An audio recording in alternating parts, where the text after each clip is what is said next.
93, 3 classes, 3 villes.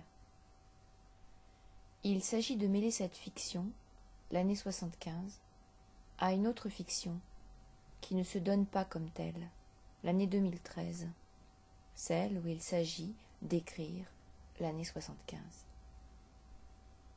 En 2013, les déplacements sont nombreux, les changements d'activité aussi. L'immobilisme, thème de daguerréotype, ne semble pas y avoir sa place. Tout commence par une série d'ateliers d'écriture en Seine-Saint-Denis dans 3 villes différentes. Montreuil-sous-Bois, Épinay-sur-Seine, Tremblay en France. À chaque fois, quel que soit le lieu, 2h30 d'aller-retour pour 2 heures de présence en collège, classe de 4e, de 3e. Ce sont des ateliers entamés en hiver, poursuivis au printemps, saison froide aussi. Il n'y aura ni pique-nique sur pelouse, ni promenade ensoleillée.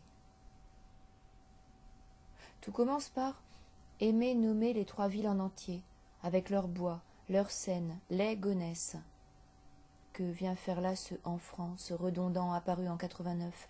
Est-ce parce que la ville est le siège de R, F?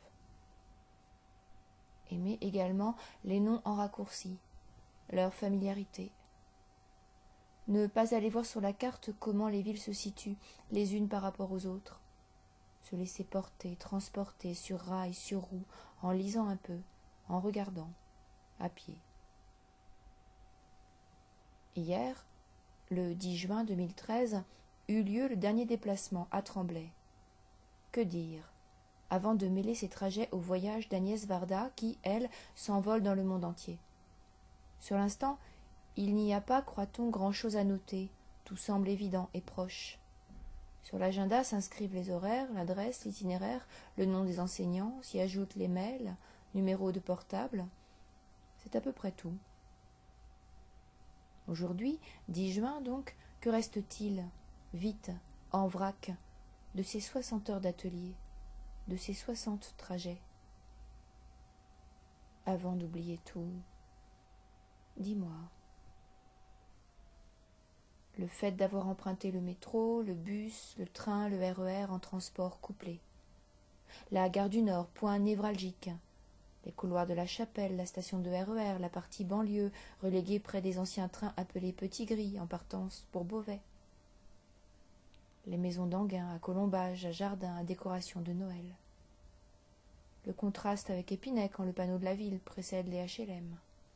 La montée vers le Haut-Montreuil, sa bifurcation par Fontenay. La place devant le RER, station Vergalan à Tremblay, dans la nuit de 8 heures.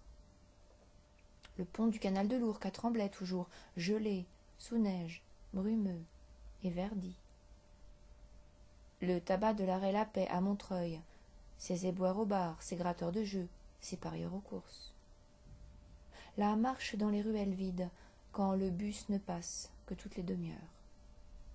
La fatigue au retour, arrêt Croix-de-Chavaux. Le kiosque à musique en point de repère avant le collège d'Épinay. La petite maison des Restos du Cœur à Tremblay, sa photo de Coluche scotchée en façade. Et puis, se tromper, descendre à Mairie de Montreuil par habitude au lieu de sortir à la précédente, prendre un café au distributeur, surnommer le train d'Épinay-Enghien la bonbonnière. La foule si dense dans la gare du Nord entre souterrain et surface. L'arrêt appelé les parapluies. La mention à plusieurs reprises de Jules Védrine, l'aviateur.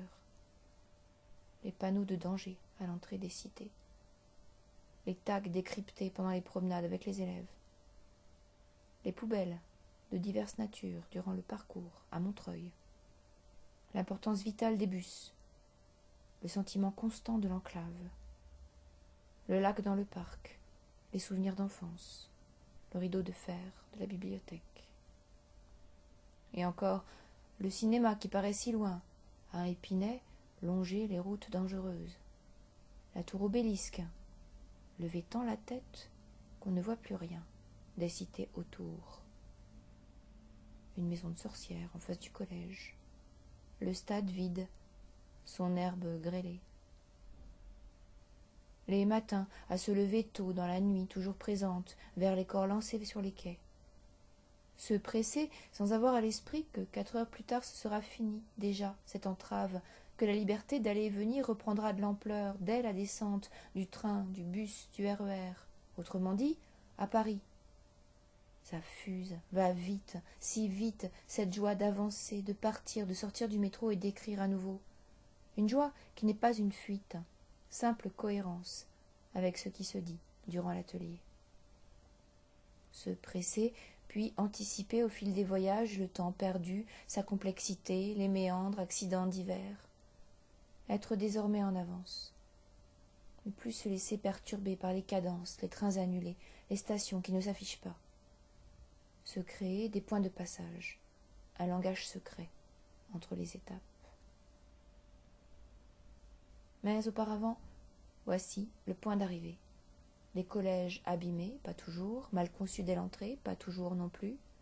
Les escaliers, les casiers, le CDI, les voix qui résonnent et l'appel du vide au centre du bâtiment, ou au contraire les couloirs clairs aux fenêtres haut perchées. Que retenir de ces matinées? Le regard de certains élèves, ce qu'ils disent du quartier, ce qu'ils désignent en marche, attachement et rejet, habitude, peur, dégoût, les surprises de la promenade, le plaisir du ciel, de la montée, les arbres sous la pluie et l'église exotique.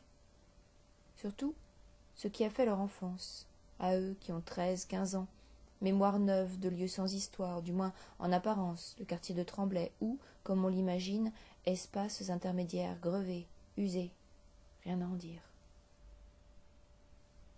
Rien à en dire de ces quartiers? Mais si.